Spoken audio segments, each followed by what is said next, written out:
In 2021, while drilling about 11 feet beneath the surface of permafrost in northeastern Siberia, researchers uncovered a 24,000-year-old frozen life form. And then, they brought it to life. Before cloning it, or better said, it cloned itself. This might sound like the beginning of a sinister horror story, but don't worry, it's actually quite the opposite.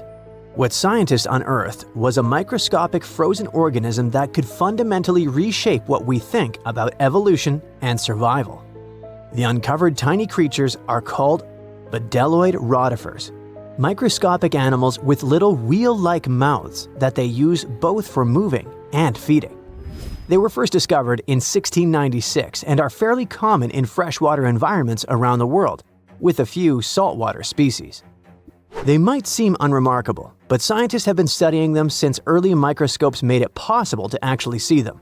Because even though there are only a few dozen microns wide, they're surprisingly complex, with brains, guts, muscles, and reproductive systems. Could it be that within that complexity lies the secret to ultimate resilience, maybe even for us humans? Let's break it down. These creatures are extremophiles. That means they can survive being completely drained of water at any point in their life cycle, then lie dormant until rehydrated. But that's not all. They can also persevere through some of the harshest conditions on Earth, or in outer space, or even being stuck in the Siberian permafrost wasteland for tens of thousands of years. This is possible because they can enter cryptobiosis, a condition where organisms pause their metabolism and become nearly inactive. It may sound sciencey, but actually, some of the everyday products we eat are stored in a fridge thanks to this phenomenon. Take yeast, for example. Live yeast cells are surrounded by a protective layer made of dead cells and some nutrients. You can keep yeast at room temperature, but if cryptobiosis comes into play, in the form of your fridge or freezer, it stores much better and longer. During cryptobiosis, rotifers accumulate protective compounds like chaperone proteins, which help them repair and recover once favorable conditions return. Chaperone proteins are like tiny bodyguards. Their job is to keep other proteins in the cell from falling apart under pressure. When the body is stressed, whether from heat, cold, toxins, dehydration, or just the natural aging process, the proteins inside our cells can start to misfold.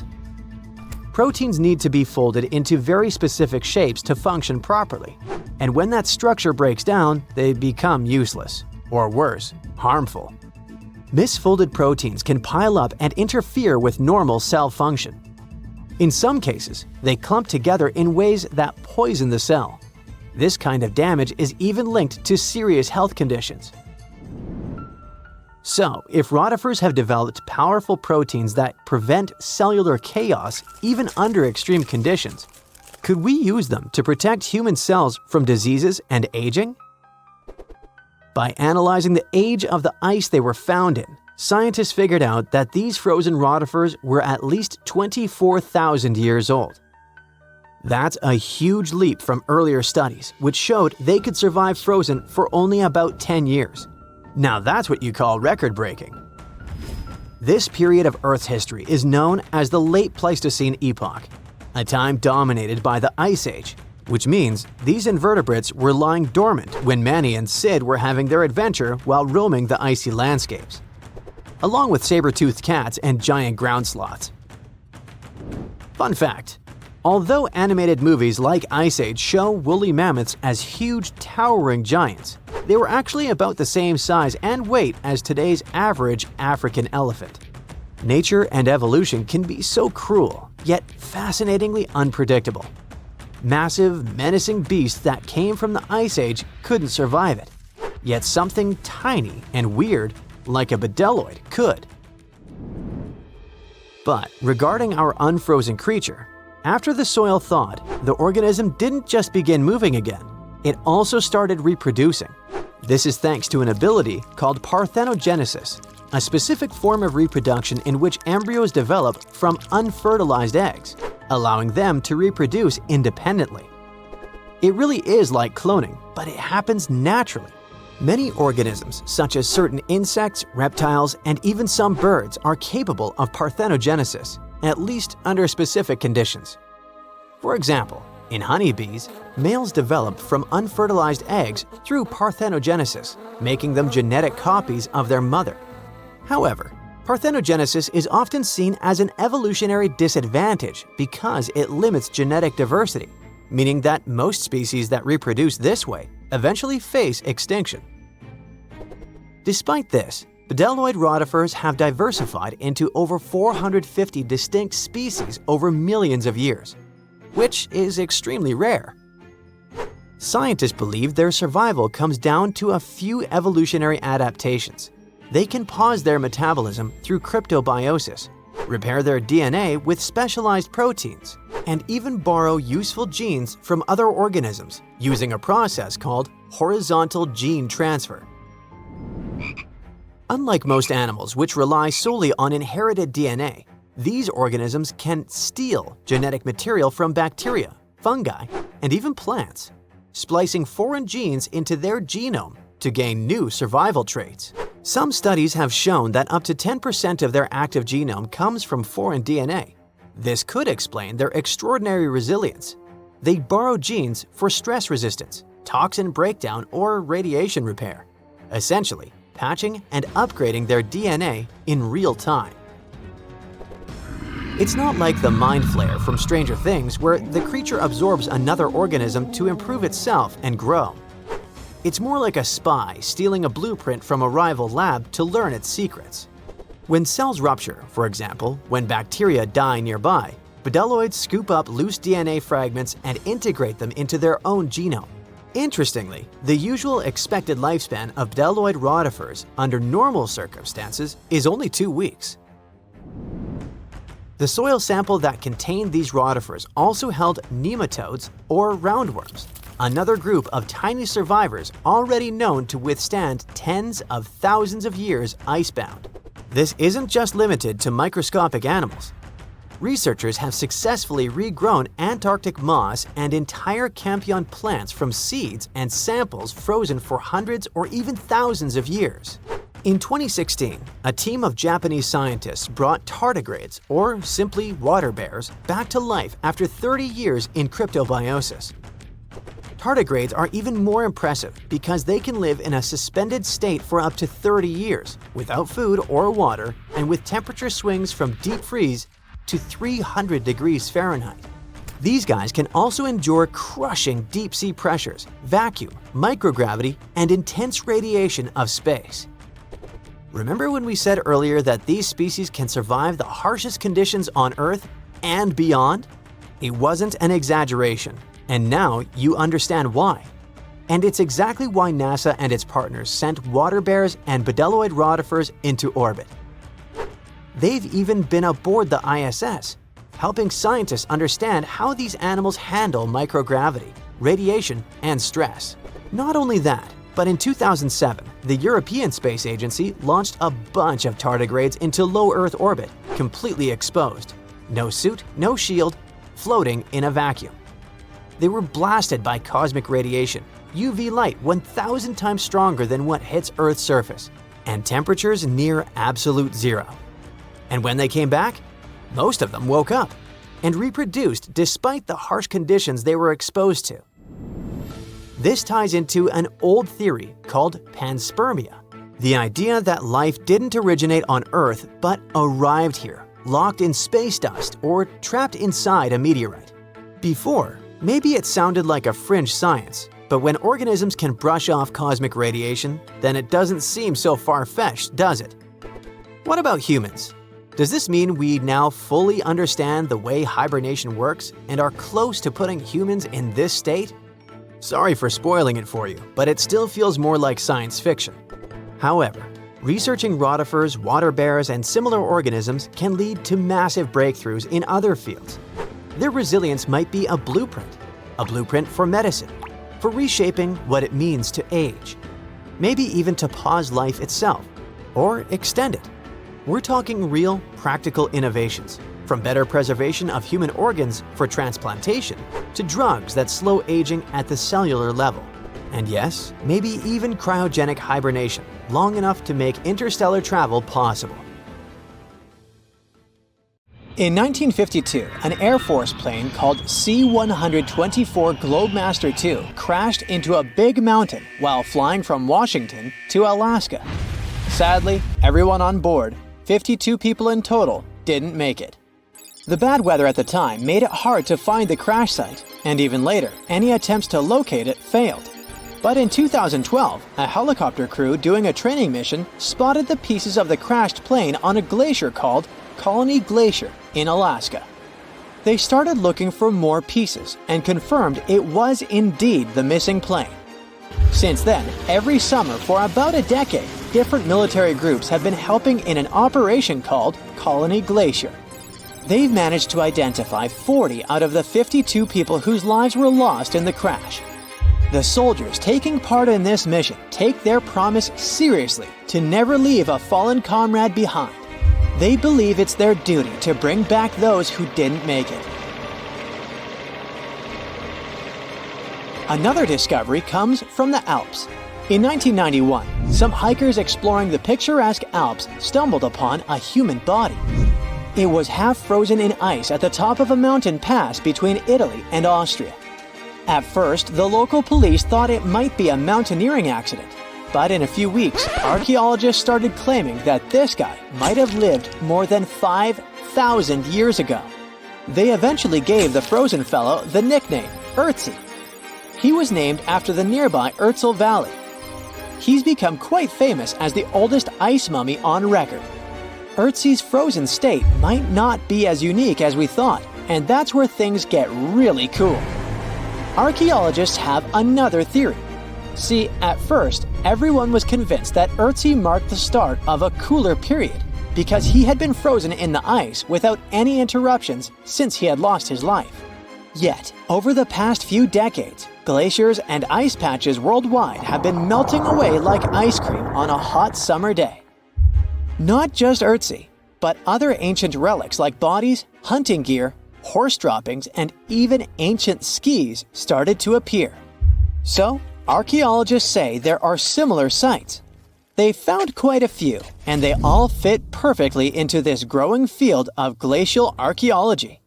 It seems like as the world warms up, it will show even more ancient secrets from the deep freeze. Moving on to another amazing discovery. In 2018, William Taylor and Nick Jarman were exploring the snowy slopes of Mongolia's Altai Mountains. They found an ancient treasure trove hidden in the ice. Inside the trove, they found a well-preserved 3,000-year-old arrow shaft adorned with ochre markings. It was in pristine condition, a rarity for organic items that old. They found other items too, like a bronze arrowhead with bits of animal sinew still attached. All of these relics had been untouched for hundreds of years, since they had been locked in the ice. In Mongolia, rising temperatures have melted ice patches that remained frozen for centuries. Similar discoveries have been made in the Yukon, US, Italy, Siberia, and Norway. Thousands of sites have been identified. Yet, scientists are racing against time to document and preserve these artifacts before they're lost forever.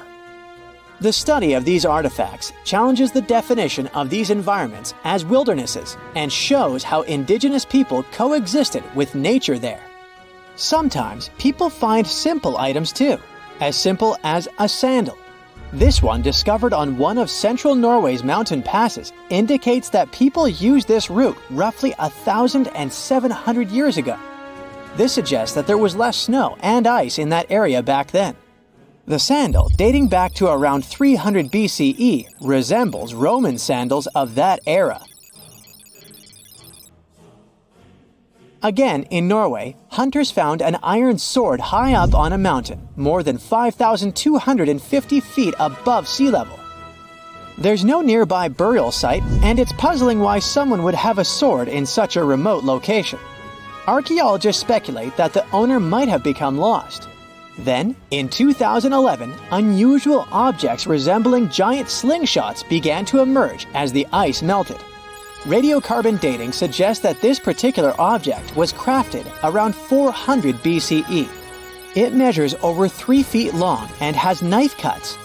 Those puzzled archaeologists until one team member recognized them as tang, or pliers, used to secure loads on sleds when transporting hay or leaving for animal food. People in the area used hay sleds with pliers until the 1950s, when tractors became more common. Now, let's get back in time to thousands of years ago. We can easily do that by looking at this woolly mammoth. This creature looks a bit like a cherished but slightly worn-out toy. This ancient giant, whose heyday was 39,000 years ago, is the best-preserved mammoth ever found. Even its signature shaggy hair is surprisingly well-preserved, having been trapped in glacial ice until its recent discovery in Siberia. This remarkable animal is stepping into the limelight in Yokohama, Japan. Scientists are running tests that might bring this extinct species back to life. When they stumbled upon this female mammoth, they uncovered a hidden treasure, a sample of her blood preserved beneath the ice.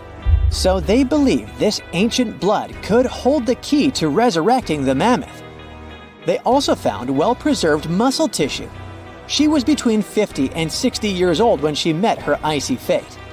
The discovery of mammoth blood has reignited debates about the ethics of bringing back extinct creatures, like in Jurassic Park. Their ambitious plan is to implant an egg into a living elephant for a 22-month pregnancy, hoping that at least one living mammoth cell might survive. Hop on, we're going to the French Alps. We are at a spot not far from where an Air India plane tragically crashed 46 years ago.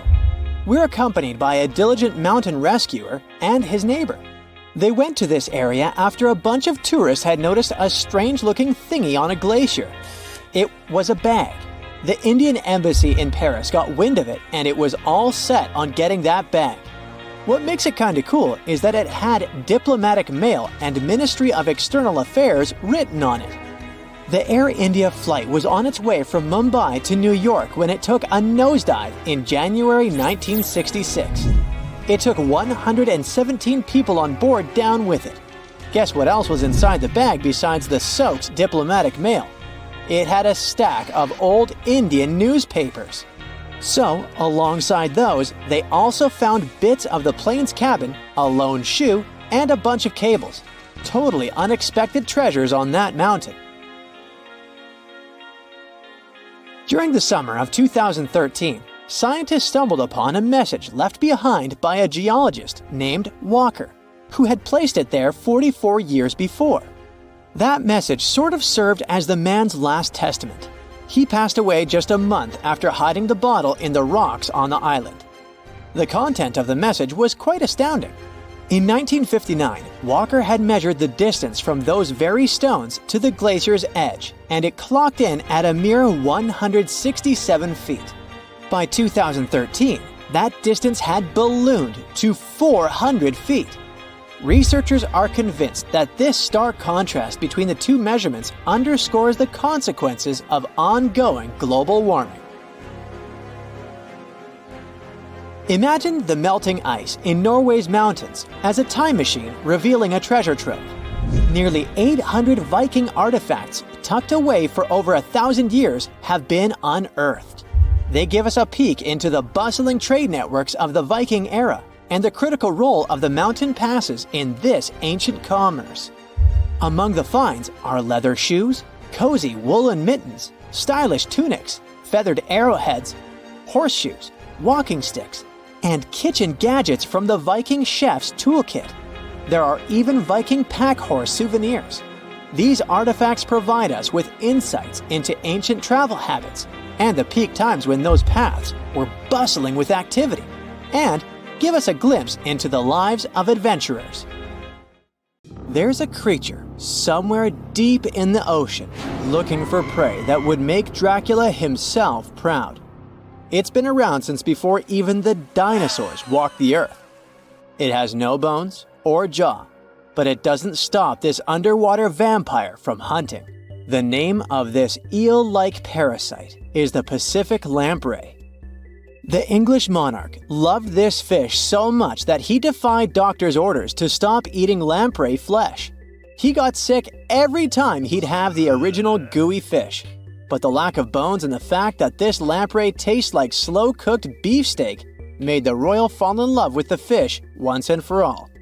The product of this love was a chill in his aged body, some heavy sweating, and some other scary symptoms, which eventually took his life and interrupted his 35-year reign. The lamprey is way better at surviving, as it lived through at least 4 mass extinctions.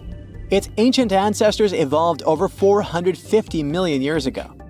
There are around 40 living species of lampreys still thriving across the world. The Pacific lamprey is just one of them.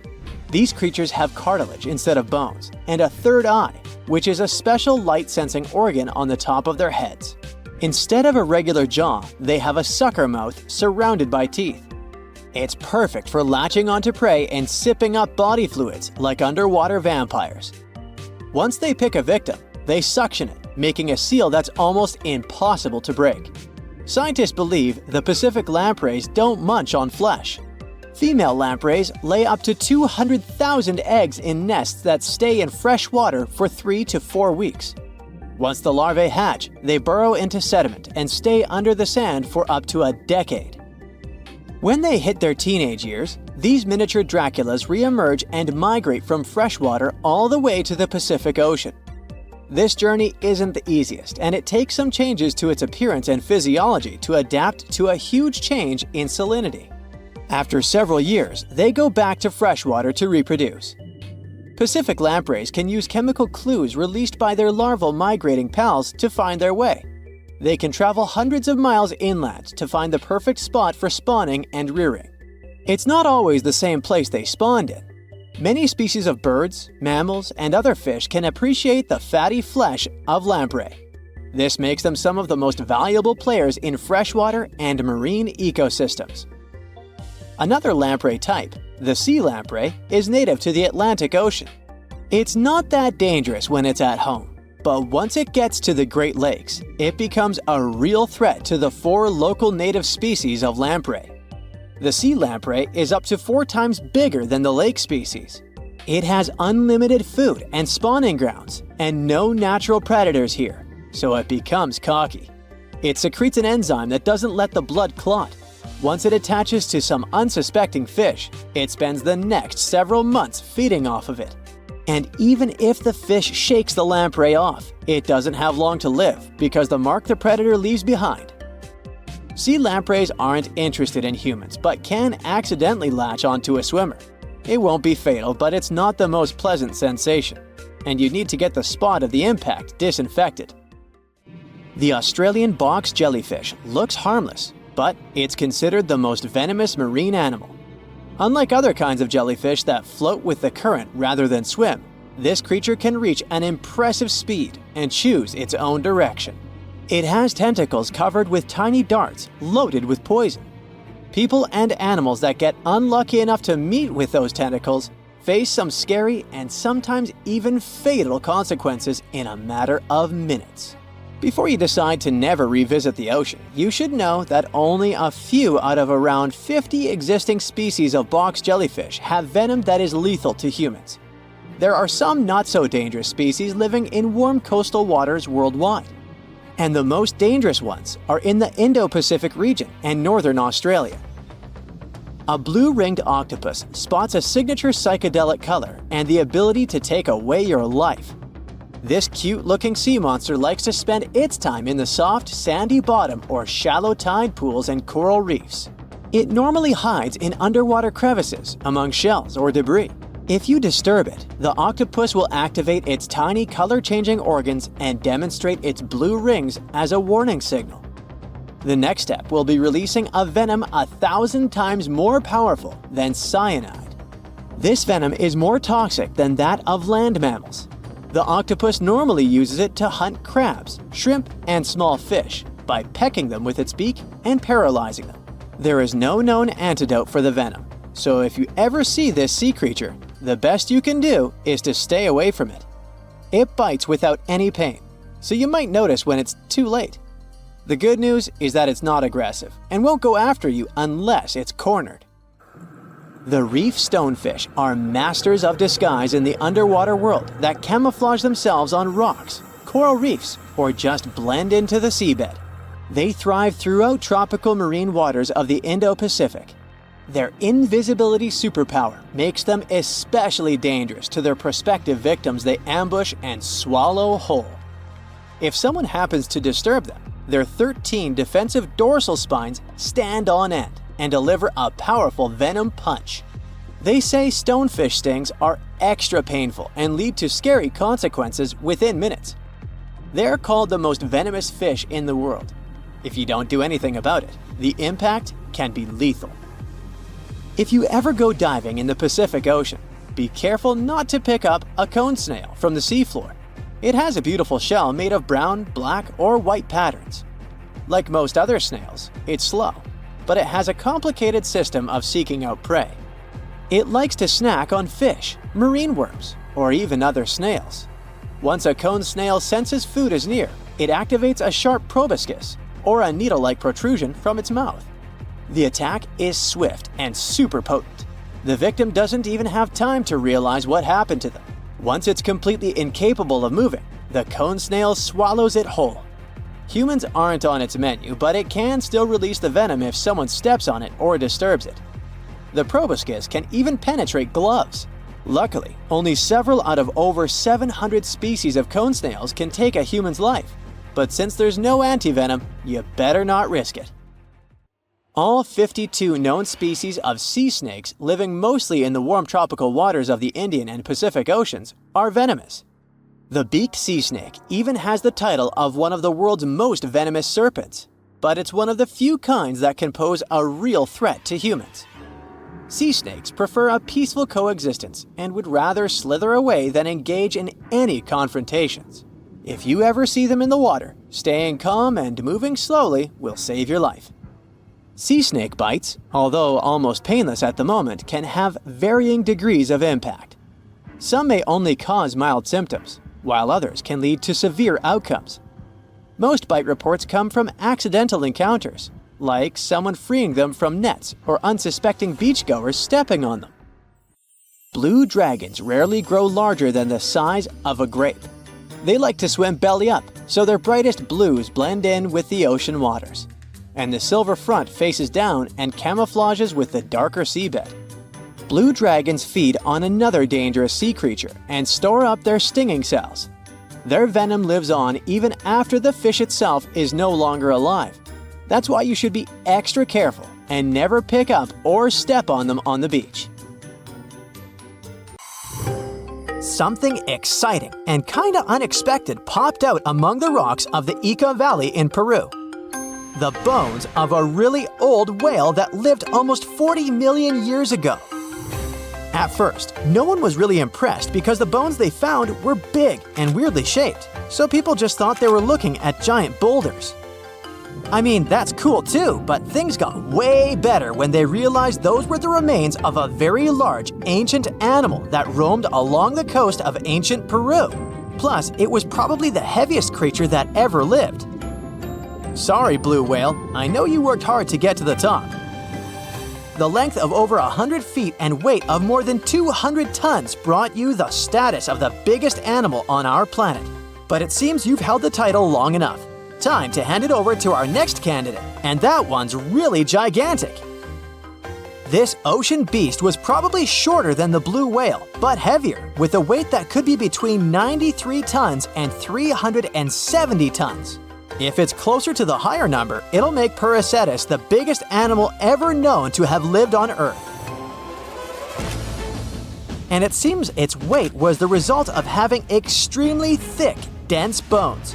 You can see such bones today in manatees or some other early whales. Dense bones are a great tool for such marine mammals. This feature makes them heavy and allows them to stay submerged most of the time. But at the same time, if their body was too heavy, they would end up sinking all the time, and they would waste too much energy to move back up to the surface. So, to avoid sinking, Marine mammals need to have enough lighter tissues, like muscles and fat, to help them float in the water without using too much energy. Now, scientists didn't have the whole skeleton, which makes it hard to tell how big the animal was, but they used the ratio of the heavy bones to the lighter tissues in other marine mammals to estimate the overall weight of this giant ancient whale. Experts found these fossils about 13 years ago and spent the next decade freeing the whale from the rock. Its anatomy and age showed this whale was a cousin of Basilosaurus, a whale that had a long snout full of sharp teeth, and a sleek body similar to that of an eel. Even if Paracetus wasn't bigger than the blue whale, it was still a giant that ruled the ocean depths. Unlike modern whales, there's a possibility that this ancient fellow was a predator that liked to go after bigger prey. And this also changes how we see the history of whales. Scientists used to think these magnificent creatures became really big about 5 million years ago when they started eating lots of small creatures. But here's the proof that giant whales existed even before that. But it's still unclear how this whale managed to find enough food to sustain its enormous body. Plus, it's still hard to tell what exactly this ancient creature had on its menu. It was pretty large and not such a fast swimmer, so it's possible it searched for food in shallow waters. Then it probably ate crustaceans, clams, or some other small animals hiding in the sand. One theory says it was a scavenger, which basically means it munched on remains of everything that would come its way. It's not so unusual to find marine animals in deserts. Many of these regions used to be covered with water anyway. The Sahara in Africa is a perfect example. About 50 to 100 million years ago, this was not a dry desert, but a shallow saltwater body called the Trans-Saharan Seaway. The land is not wet there anymore, of course, but people who lived in that area knew about it because they used to find old shells across the desert. The sea was about 164 feet deep. That sounds enough for a nice swim. Some would say this area looked like modern Puerto Rico, with lots of sun and shallow water. Mangrove forests were a common thing as well as seafloors covered with mollusks, like snails and clams. The marine sediment that was left behind after the sea had dried up is full of different fossils. And the animal that lived in that ancient underwater world didn't look friendly. Plus, they were much bigger than their relatives from modern times, so a regular-sized human would end up as a snack, not even a whole meal. Normally, when animals live on small islands, they can become much bigger than their relatives from the mainland. This is something we call island gigantism, and it happens because there are more resources or fewer predators on islands. Maybe the same thing happened in the Trans-Saharan Seaway. Even though it wasn't an actual island, the water moved in and out, which created little pockets of water. And specific conditions in these pockets might have helped animals grow bigger. So we're talking about giant sea snakes, catfish, and fish that no longer exist today. One had incredibly strong jaws, and the animal used them to eat hard things and even crush shells. Their teeth showed they were fierce predators other animals had every reason to be afraid of. They went through some changes when it came to diet, similar to some types of piranhas. And the competition to get to the top of the food chain wasn't a joke. Not when there were also such large predators as sharks, crocodiles, and ancient relatives of elephants. Sahara went through different phases. If you could use a time machine and take a peek at Earth's largest hot desert as it was about 6,000 years ago, you wouldn't have to struggle with sand and heat. You'd have a nice walk through a green and pretty lush place. In the past, people who lived in that area didn't leave drawings on cave walls that showed camels, sand dunes, and scorpions. All those things you'd see in today's Sahara. Instead, they drew crocodiles. That's additional evidence that the Sahara used to have a lot of water and plants enough to support these big yet scary animals. Around 3 billion years ago, Earth might have been mostly covered with water. Today, it's about 71% of its surface, But it seems that our planet used to be a giant ocean world with no continents at all, just some scattered islands. Scientists studied special rocks in Western Australia that formed in a place deep under the ocean called a hydrothermal vent system. To explain this better, it's important to mention two common oxygen types, O16 and O18. O18 is heavier because it has extra neutrons. O16 evaporates from water more easily, and as researchers studied an old ocean floor, they found a lot of O18, more than in today's oceans. This way, they realized ancient Earth had less dry land than Earth today. Australia is a good spot to conduct these studies because a long time ago, it also used to be a beautiful place with large animals and lush rainforests. But as time went by, the land became drier and Australia had more deserts formed, such as the Great Victoria Desert. Rainforest remained only on the edges of the continent. What happens with deserts across the globe is called desertification. That's when land that used to be good for growing things turns into a desert or something similar. Our planet changes over time, together with its climate. But desertification also happens because of human activities, like mining, farming, and building cities. And when land turns into a desert, it's a problem because it can't support people and animals anymore. Food doesn't grow there. There's not enough clean water, and animals lose their homes. To help with this problem, there's a plan many countries agreed to.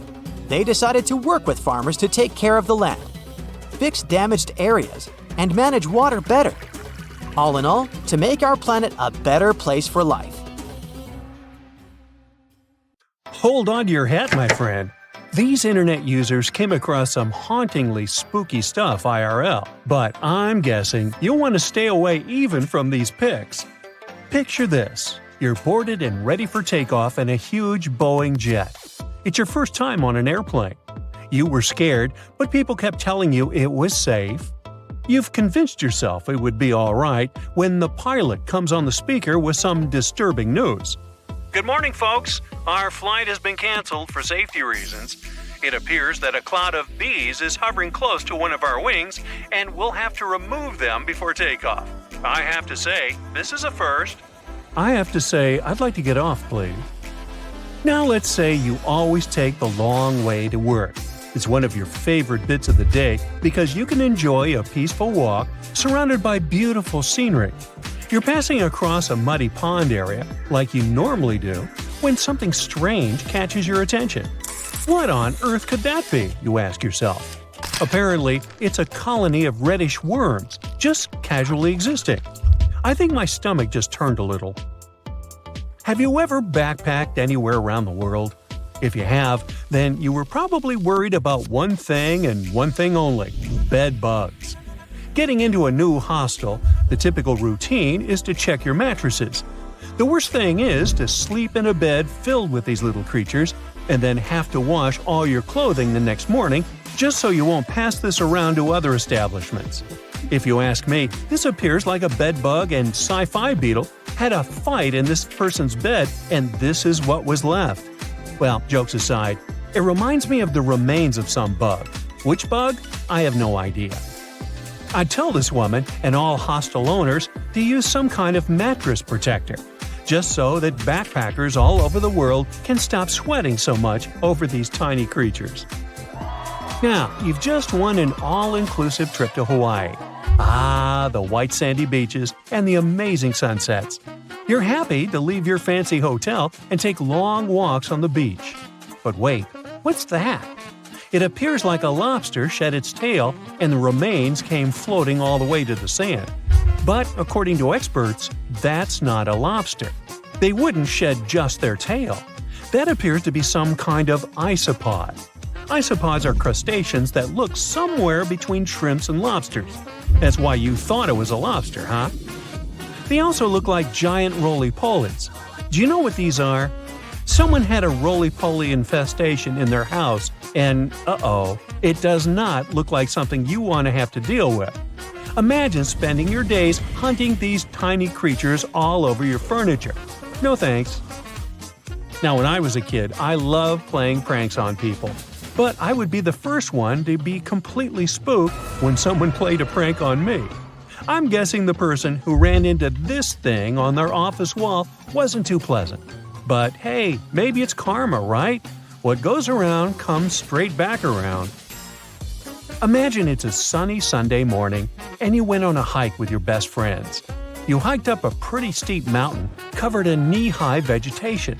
You know what that means, right? Bugs. The great thing about bugs is that they never cease to amaze you. There are endless varieties of extremely rare and never-before-seen bizarre bugs. The first one you met was this thing right here. It fell off your dog's back. It resembles a jackfruit seed mated with a spider, and this is what came out of that union. Hopefully, it's just a bizarre insect and not threatening in any way. Your sock also picked up a few buddies along the way. Look at the number of ticks your sock protected you from. The next time you go on a hike like this one, you should take some kind of bug repellent with you, but a strong and effective one. You know, like an ultrasonic repellent that disorients ticks, so they'll never find the way to your juicy socks. And speaking of bugs, quick test here to find out if you're the type of person that loves or loathes the great outdoors. Imagine it's early in the morning and you just woke up in a remote house found deep inside a forest. You step outside, and the first thing you see on the porch is a snake casually passing by. Would you take a selfie with it, or close the doors and hide back in your covers as fast as humanly possible? Or maybe you just woke up, opened the door to the outside world, and got to be the sole witness of a bug molting. Would you shed a happy tear or be disgusted by it? I mean, look at it. It seems like a baby Pokemon. So cute. Ah, it's summertime. My favorite time of the year. You can enjoy the pool until late in the evening and meet your friends and family for a Sunday outdoor picnic. But there's one thing that really annoys me: bees. Eating outdoors usually means having to share some of your juice or yummy food with a bunch of bees. If only some genius person invented something that kept bees away from our food, like some ultrasonic frequency we could blast on our speakers, or some kind of decoy nest that was more interesting to the bees than my picnic food. Oh, or maybe this. I guess this will do. Simple but effective. I'll try it out and tell you if it worked out for me. The best thing after a hard day's work is coming home. Except when you're welcomed by this thing. I mean, how did this spider even get here if you live in a city apartment miles away from any real greenery? That's a mystery I'll never solve. You take your 5-year-old to play in the local park. She's in a digging phase, so as soon as she gets there, she starts digging up the whole place like a Jack Russell Terrier. You watch her have buckets of fun when suddenly you spot a shiny blue thing crawling out of the hole. What on earth? You think to yourself. You grab it with a stick and it reveals itself. A centipede. You know, the things that burn you with their venomous legs. Best to put it back in the hole and move to another park. If you could choose any movie or TV series to live inside of, which one would you choose? Most likely some cozy rom-com, right? I'm guessing no one, or almost no one here, would choose to live life as a Last of Us character, right? But it seems to me like this person had a Joel moment, if you ask me. This thing crawling out of the forest floor is a fungus that imitates a human hand. I mean, does life imitate art, or is it really just one giant messy blob? Remember when we talked about backpackers? Well, this person had a similar problem as they do. Apparently, they took a bunch of clothes to wash and dry, and this is what the dryer filter looked like afterward. There are maybe 100 little buddies in there. Ooh. Out of curiosity, do you know why they're called bed bugs if they hide on the floor and not in your bed? They crawl up to someone's bed at nighttime because they can sense carbon dioxide emissions, also known as they can sense your breath. If this isn't a horror movie plot, I'm not sure what is. Where do I even start with this one? I'd say this piece was actually a prop from a Tim Burton movie that somehow got lost and ended up in your vegetable basket. It's supposed to be a yam, but it's shaped like Grinch's hand if he were white instead of green. Oh my. In my wildest dreams, I couldn't make this stuff up. Texas is home to some of the oddest, creepiest, and most unusual animals you've ever heard of. It might come as a surprise, but this state is full of creatures you'll hardly see in other places. So, let's have a look at the most amazing ones. This truly beautiful bright blue creature is called the blue sea dragon. Despite such an imposing name, the critter is actually tiny. Usually no bigger than a grape. You may find it on the beach or floating beside you in the water. Now, you need to remember one thing. However pretty this little slug may look, never ever touch it. One tourist spotted a few of these pretty dragons on the shore of Mustang Island. He scooped one of the creatures up. He wanted to film it. Luckily, he put it back into the water before it could sting him. Otherwise, it would have ended badly since the blue sea dragon is venomous. Despite their tiny size, their sting can pack a punch, all because of their diet. Their favorite dish is the Portuguese man-o-war, a jellyfish that has enough venom to paralyze small fish and crustaceans. The blue dragons first use mucus to neutralize the jellyfish's infamous stinging cells. And then they steal these cells from the man-o-war's tentacles and store and concentrate them within their own tissues. Then they release these stinging cells on contact, which makes their own sting more powerful, even worse than that of the man-o-war itself. These awesome creatures are also extremely sneaky. Even though their appearance is bright, to say the least, they're well-known masters of disguise. You see that vibrant blue coloring is actually on their bellies, and when they float on their backs, they simply blend with the water. As for their backs, they're gray to camouflage these animals on the seafloor. Now, how about a funny fact? A group of tiny dragons floating together is called a blue fleet. And another fact. Blue dragons normally lay a string of around 16 eggs, and it takes them 3 days or so to hatch into larvae. Blue sea dragons rarely make it to the shore. They're soft-bodied, so when the animals finally get through the surf zone and are deposited on the shore, they're already broken apart. And still, watch out! Even in this case, the venom in their bodies doesn't dissipate. But of course, blue sea dragons aren't the only unusual animals inhabiting Texas. Have a look at this nightmarish creature, poisonous, slimy, and kinda immortal. Meet the hammerhead worm.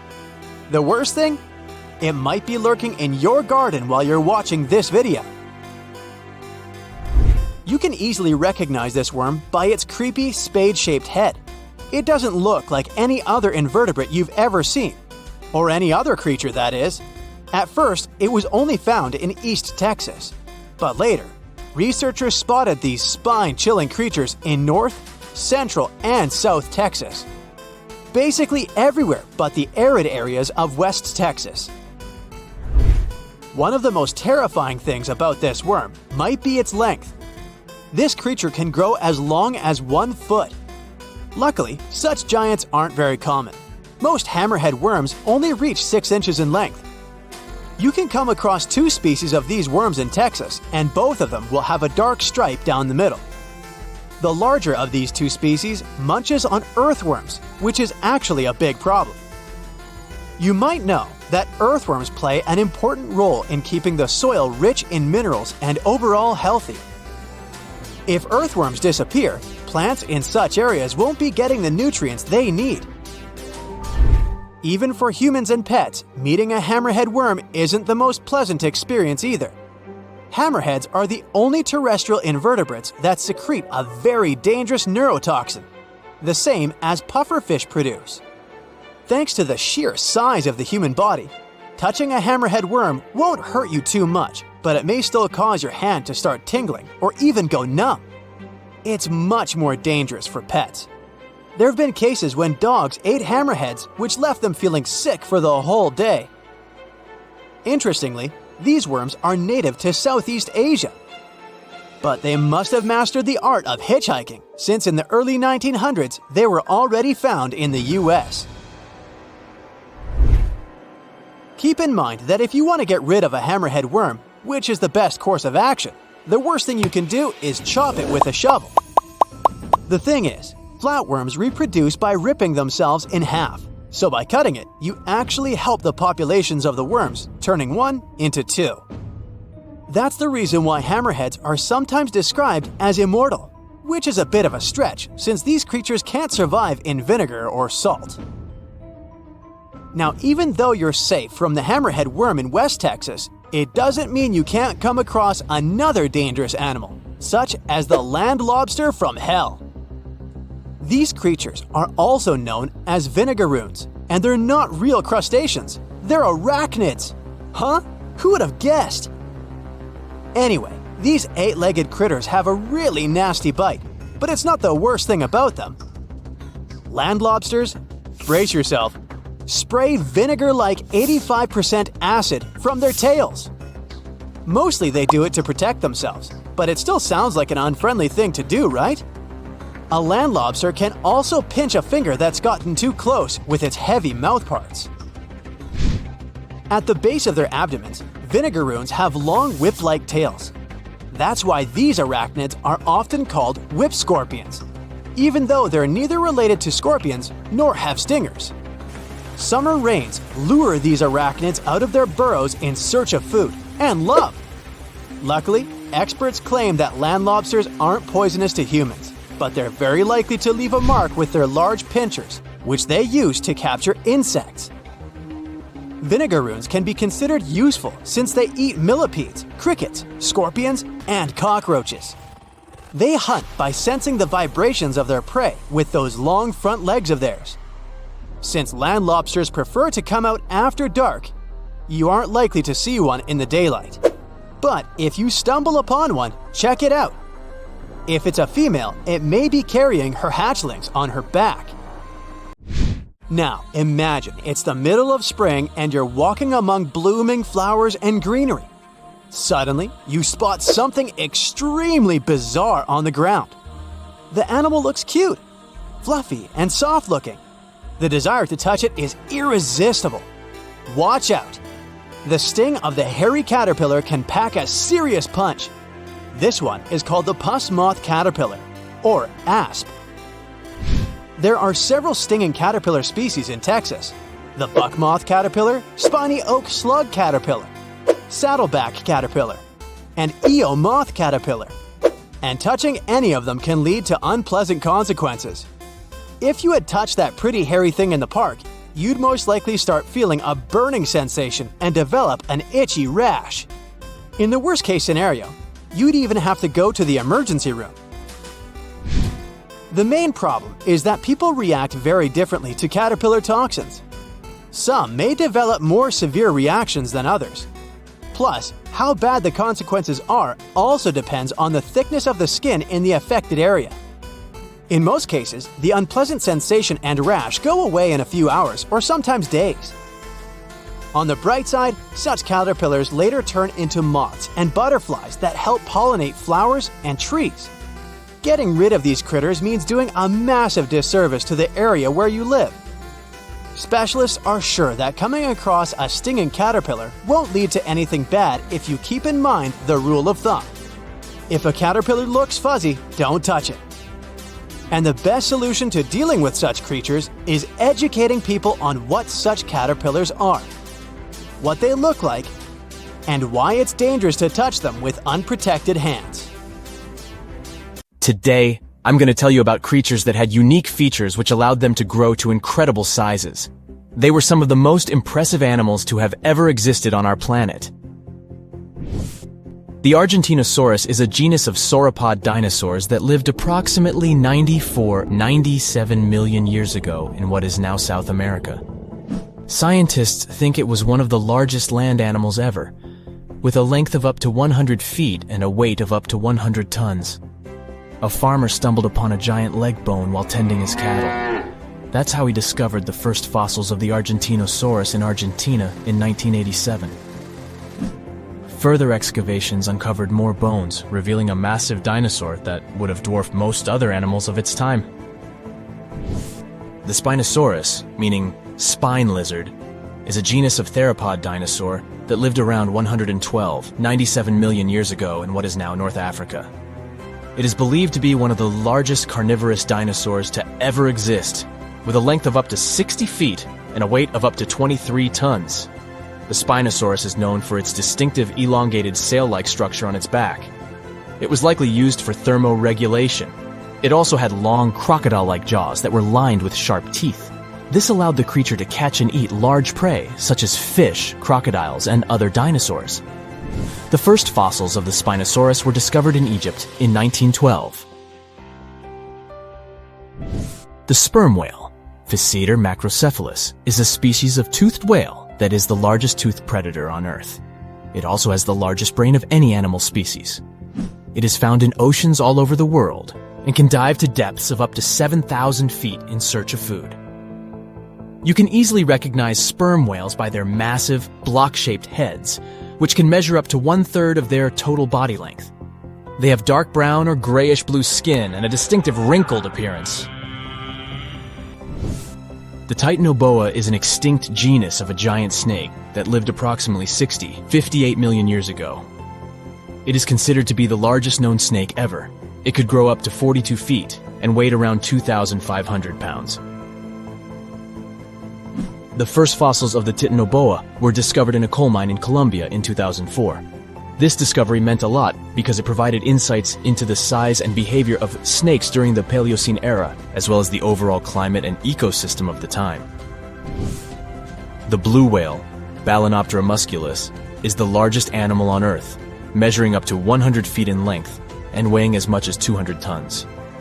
These marine mammals are found in oceans all over the world and can live up to 90 years. Blue whales have a long, streamlined body that is usually blue-gray in color with mottled patterns. They have a small dorsal fin and 2 pectoral fins that are about 1/3 the length of their body. Blue whales feed on tiny shrimp-like creatures called krill, and they eat a lot. A single adult blue whale can eat up to 8,000 pounds of krill in a day. The Leadsichthus is an extinct genus of large, bony fish that lived during the Jurassic period, approximately 155 million years ago. It is believed to be one of the largest fish that have ever lived. Some estimates suggest that it could grow up to 55 feet in length. The first fossils of Leadsichthus were discovered in England in the 19th century, and more recent discoveries have been made in other parts of Europe, South America, and Africa. Despite its enormous size, the Leadsichthus was a filter feeder, similar to modern-day whale sharks, and likely fed on plankton and other small organisms. The creature did it by simply swimming with its enormous mouth open, filtering water through its gills. The pterodostro is an extinct species of flamingo-like birds that lived approximately 35 million years ago. They were relatively small birds with a wingspan of about 2-3 feet. And they were known for their distinctive long, narrow beaks equipped with comb-like structures used for filter feeding. The pterodostro lived in shallow bodies of water, like lakes and lagoons, and mostly fed on small crustaceans and other tiny organisms. The animal filtered them from the water using the comb-like structures on the inside of its beak while swimming through the water. The African elephant is the largest land animal on Earth and one of the most recognizable ones. There are 2 species of the African elephant, the savanna elephant, Loxodonta africana, and the forest elephant, Loxodonta cyclotis. You can see them in various parts of sub-Saharan Africa. These creatures can be identified by their large size, gray skin, and long trunks. African elephants can grow up to 13 feet tall and weigh up to 14,000 pounds, depending on the species and gender. Komodo dragons are the world's heaviest lizards you can see today, mostly seen in Indonesia. But that might not be where these giant scary creatures really came from. Scientists found their fossils in eastern Australia, and what's interesting is they were about 4 million years old. They're dominant in the food chain and can take down really big animals like deer, water buffalo, and wild boar. Komodo dragons will basically eat almost anything that comes their way. Since Komodo dragons are not so picky when it comes to their meal, people believed for a long time that their bites can be fatal because of the number of bacteria in their mouths. In reality, they're one of the few venomous lizards on Earth. Gharial really looks like a creature you'd see walking by dinosaurs and fighting for its spot in the food chain in prehistoric times. These fellas have been on our planet for tens of millions of years. Look at its long, narrow mouth and sharp teeth. Its snout might look odd at first, but it's perfect to catch the food they like the most: fish. They're also good parents, even the most dedicated ones in the world of reptiles. Females lay their eggs in multiple nests close together and keep them safe from the river and potential predators. When young sense danger, they will rush to the nearest gharial and even clamber onto their heads to hide from what's chasing them. Sturgeon looks like that simple, primitive, ancient fish for a reason. It's been on our planet for at least 250 million years. Its fossils are all over the northern hemisphere. You can mostly find them in big freshwater rivers and lakes, but some species tend to travel to the oceans and return to lakes and rivers only when they need to breed. On average, they live 50 to 60 years and grow up to 18 feet. Many of them leap out of the water and make a loud splash. You can hear on the surface even if you're a half a mile away. No one knows why. It could be the way they communicate with other sturgeons. Solenodon. It's a venomous mammal with a chunky body and short legs. It's been living in the Caribbean area for more than 70 million years. They can climb but still spend most of their time on the ground. There they move in an irregular path with a waddling gait, but when necessary they can run pretty fast for short distances. They have a special way of communication: chirps, twitters, clicks, squeaks, and squeals. They have specific skin glands which give them a goat-like odor. At night, they like to search for invertebrates. They probe soil and leaf litter soil using their long snout. It's flexible, similar to our shoulder joint. This way, they're more mobile and they can explore narrow crevices, while using their sharp claws to help them to tear apart rotten tree trunks. Oh yeah, snails, lizards, frogs, land crabs, bird eggs. They're welcome on the menu as well. The sea lamprey is an ancient parasitic fish that lives in the western and northern Atlantic Ocean. Because of their body shape, people sometimes inaccurately describe them as lamprey eel. This species has remained mostly the same for over 340 million years and have gone through at least 4 big extinction events. They have a pretty well-developed sense of smell. That's why they use odors to communicate with each other and navigate their way through. Check out their teeth. They have at least 12 rows of them arranged in circles. A single nostril lies at the top of their heads. They're like sea vampires since they suck other fish's blood. Some lamprey species are non-carnivorous, and what's crazy, they don't eat at all. They just live off the energy they stored back in times when they were young and were eating. You must admit, echidna is a real cutie. A bit bizarre and a walking contradiction though. First, they look like a mix between an anteater, a badger, and a porcupine. They are mammals, but a primitive type that lays eggs. The only such type of living mammal we usually call monotremes is a platypus. Also, echidnas are also classified as short or long-beaked, even though they don't have beaks at all, just fleshy noses that can be rather short or long. They're covered in hollow spines, and these are actually modified hairs. Fur between the spines is what gives them insulation. They look weird, but it obviously works for them since they've been unchanged for tens of millions of years.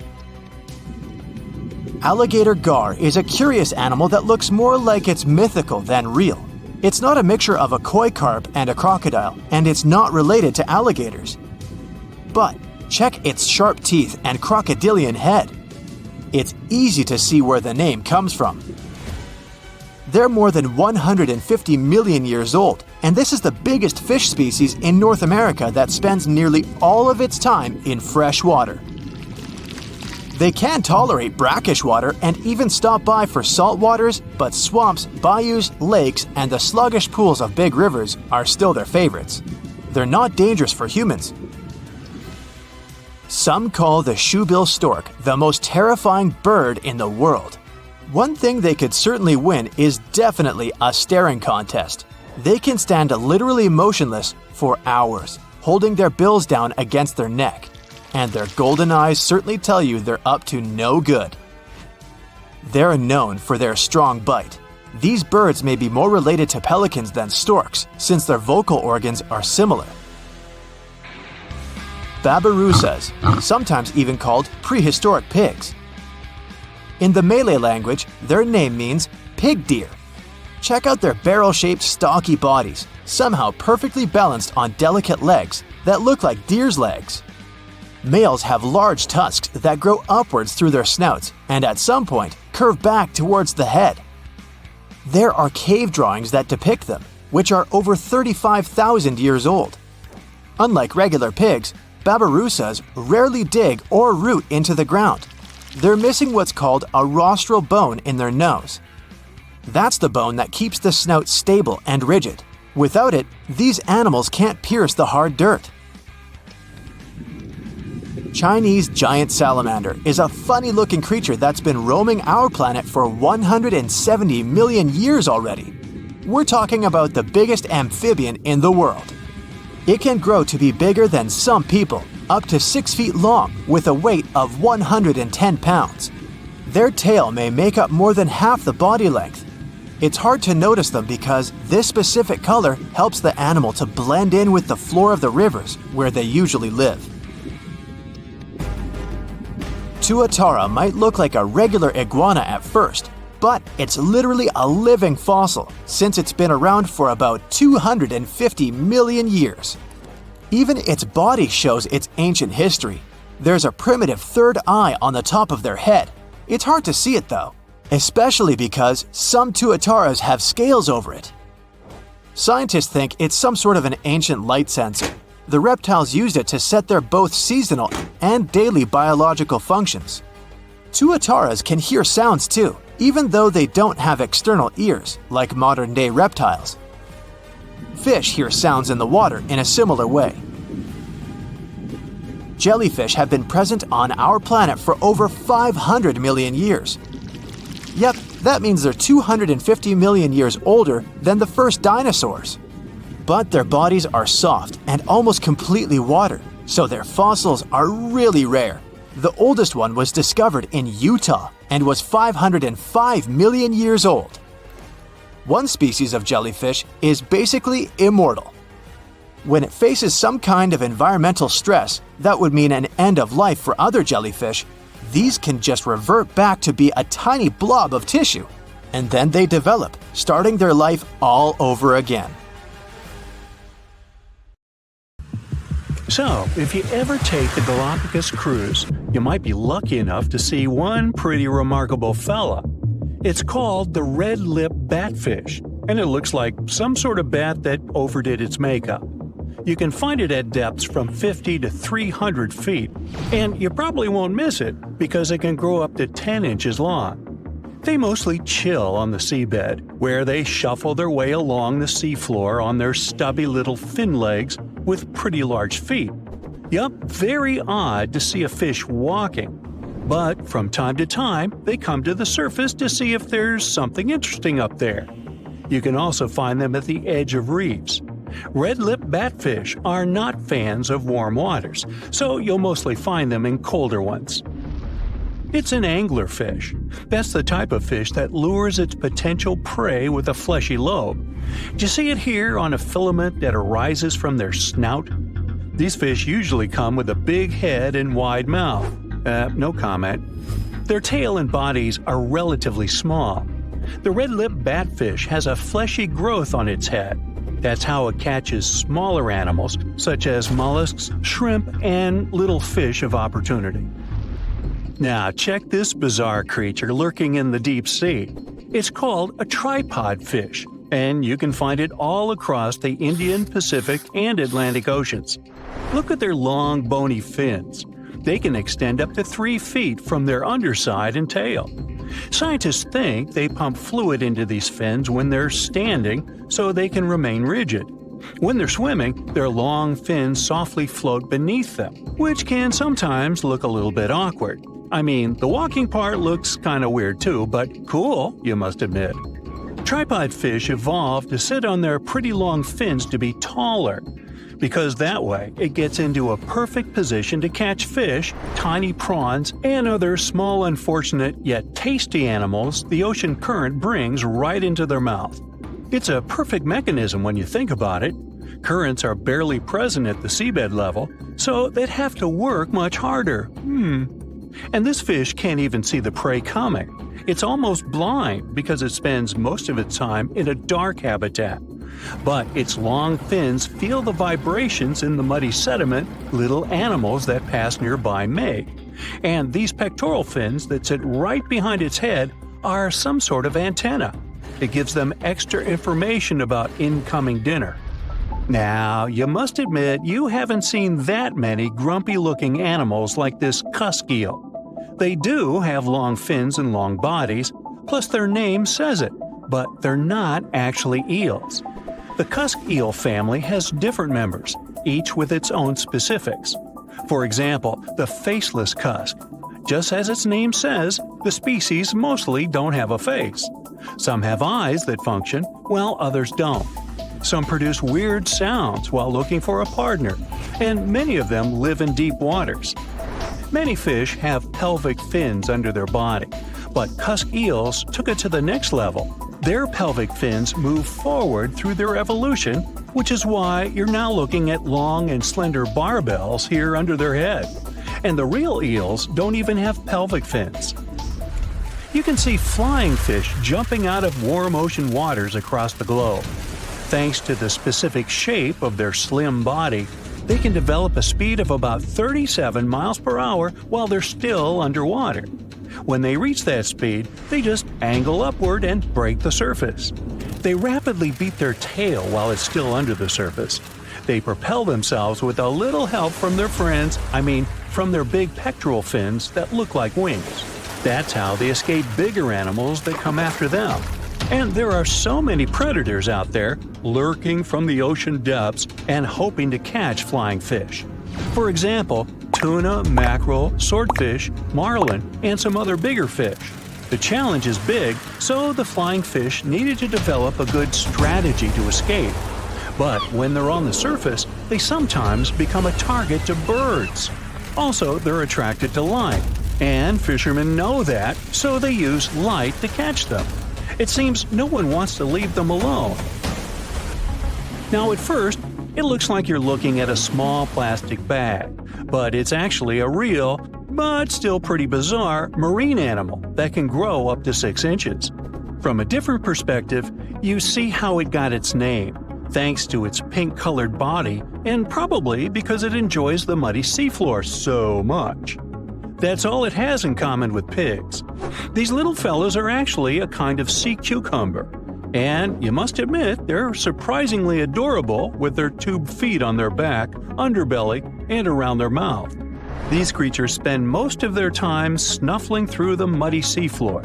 They mostly eat remnants of dead algae or some other tasty bits that have fallen somewhere from the surface. Of course, they can eat bigger stuff too. For example, an entire whale. Sea pigs are great deep-sea babysitters for juvenile lithidid crabs. Here, you try to pronounce that. Researchers saw these little crabs hiding under and climbing on sea pigs.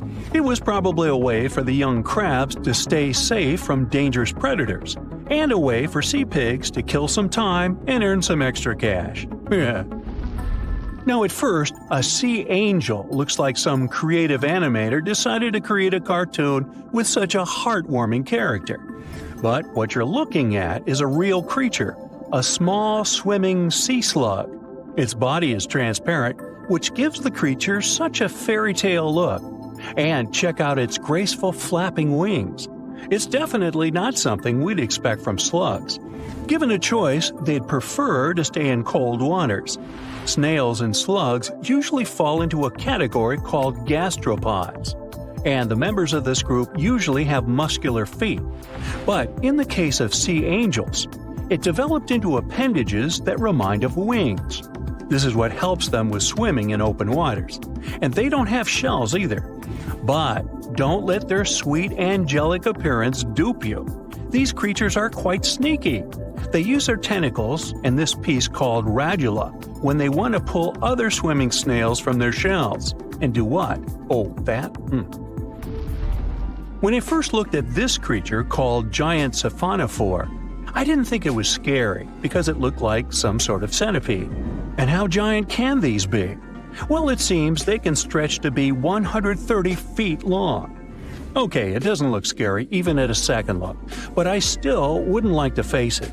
It's like you're watching some random long rope that's just floating through the ocean depths.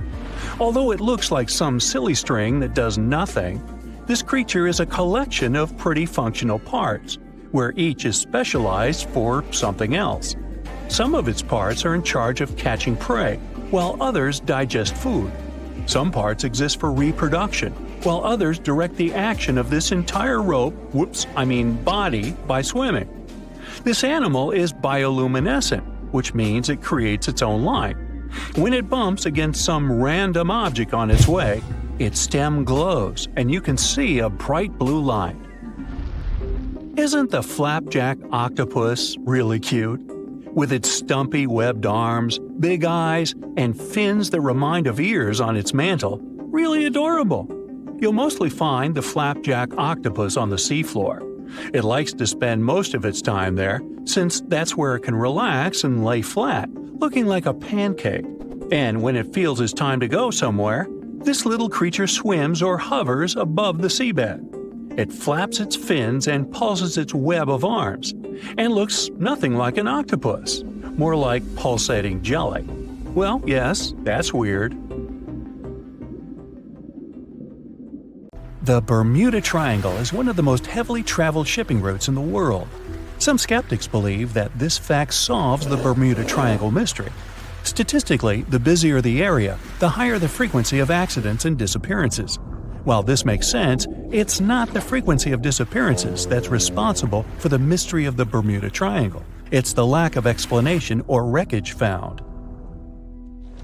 On his very first voyage to the New World in 1492, Christopher Columbus sailed through the Bermuda Triangle. Columbus reported that one night, when he was on the deck of the ship, he noticed a giant light appear in the distance, unlike anything he'd ever seen before. Columbus looked at his compass for direction, and it gave off erratic readings. You might have noticed that the Bermuda Triangle doesn't appear on any world map. This is because official institutions refuse to acknowledge that the area actually exists. No one exactly knows how many ships and planes have disappeared in the Bermuda Triangle. The rough estimate is 50 ships and 20 planes. Most of the time, the disappearances had no explanation and no wreckage has ever been left behind. When the TBF Avenger planes went missing, a massive search operation was conducted. Boats and planes searched the Bermuda Triangle for any signs of the aircraft. One of the boats searching was a PBM-5 Mariner airboat. The airboat took flight at 7:27 p.m. and called in a routine radio message 3 minutes later. Then, it was never heard from again. No trace was ever found of the rescue airboat or the 5 Avenger aircraft. A huge investigation was launched into the disappearance of all these vehicles, but nothing was ever discovered. The Bermuda Triangle is home to some pretty intense and unexpected weather. Storms build up quickly and unexpectedly, then disappear soon after. If you blink, you might miss it. This could explain why few distress signals are issued. Pilots and sailors never saw the weather coming. A popular theory suggests that rogue waves are responsible for the many disappearances. Rogue waves are called extreme storm waves by scientists. They occur when different weather patterns take place at the same time and cause large unexpected waves that reach up to 100 feet tall. Witnesses say that the waves look like giant walls of water. These waves could explain why ships go down fast and without leaving any trace. Just off the coast of Japan, you'll find the Bermuda Triangle of the Pacific Ocean. They call it the Devil's Triangle. Between 1950 and 1954, 9 ships disappeared in this area without leaving a trace. The ship Maroon 5 was sent to investigate these unexplained disappearances when it also vanished. After this incident, the Japanese authorities labeled the area as a danger zone, and sailors were encouraged to avoid it. Some people blame all disasters on the extraterrestrial paranormal activity. Others suppose it's all about raging natural phenomena. Some scientists believe the cause of anomalies is the environmental changes. Also, there's a really high concentration of methane hydrates on the bottom of the ocean in the Pacific Bermuda area. This gas tends to set off, and when it happens, bubbles start forming on the surface of the water. These gas eruptions can interrupt the ability to float and can easily sink a ship. Because of this chemical reaction, there won't be even a trace left.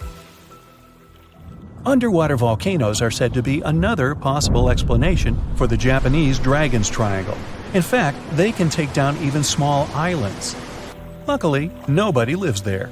It's a pretty common thing in this area that some of them disappear underwater and others appear out of the blue because of seismic activity. You'll never find the Dragon's Triangle on any official map of the world, so nobody's quite sure about how large it is in reality. In July 2015, 2 teenagers disappeared after setting sail off the coast of Florida. There's some mystery about what the 2 teens were really getting up to. They told their parents that they were just going to fish, but they told their friends that they were crossing to the Bahamas. Shortly after they left, a line of thunderstorms moved towards the area, and the boys were never heard from again. A massive search was conducted, but sadly, nothing was found. 1 year later, the pair's boat was found off the coast of Bermuda with a broken iPhone and some personal effects left inside. One of the most popular and bizarre theories trying to solve the Bermuda Triangle mystery comes from Charles Berlitz. He insists that the area is home to the lost city of Atlantis. The missing ships and planes and malfunctioning equipment, according to him, were all caused by rays of energy let out by the special energy crystals that power Atlantis. While this sounds silly, Berlitz's theory was convincing enough that over 20 million people bought his book worldwide. Previously, the compass wouldn't work well in the Bermuda Triangle since the lines of the 2 poles coincided here, true north and magnetic north. But if you fall into this line, your compass will behave strangely. But the magnetic north is constantly shifting, and now it's far beyond the triangle. No legend says pirates of the last centuries operate in the Bermuda Triangle, or that the Flying Dutchman makes other ships disappear. A popular theory is that ships travel to the distant past or future through a time portal in the Bermuda Triangle. Fortunately, these are all myths. Just imagine hundreds of giant tentacles reaching out to a group of ships sailing through the Bermuda Triangle. In the past centuries, they could easily sink an entire fleet, since the ships were made of wood and were lighter.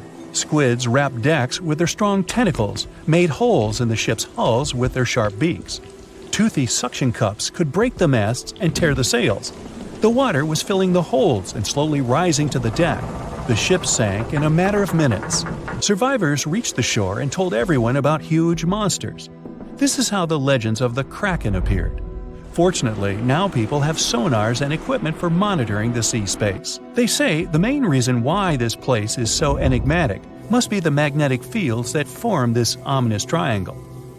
Ocean floor is made of rocks containing a lot of magnetite. It's more like iron. Magnetic fields react to the high concentration of magnetite on the ocean floor, which may start a sort of conflict between the two. It can often lead to various weather anomalies and, as a result, navigation issues.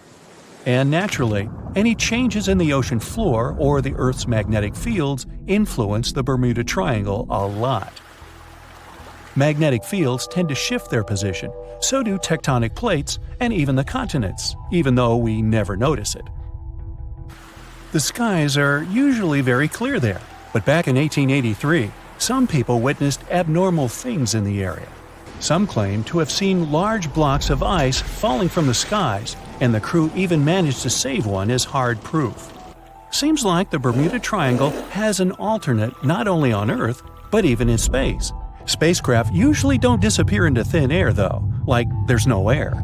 This anomalous area is really large and stretches right above the South Atlantic.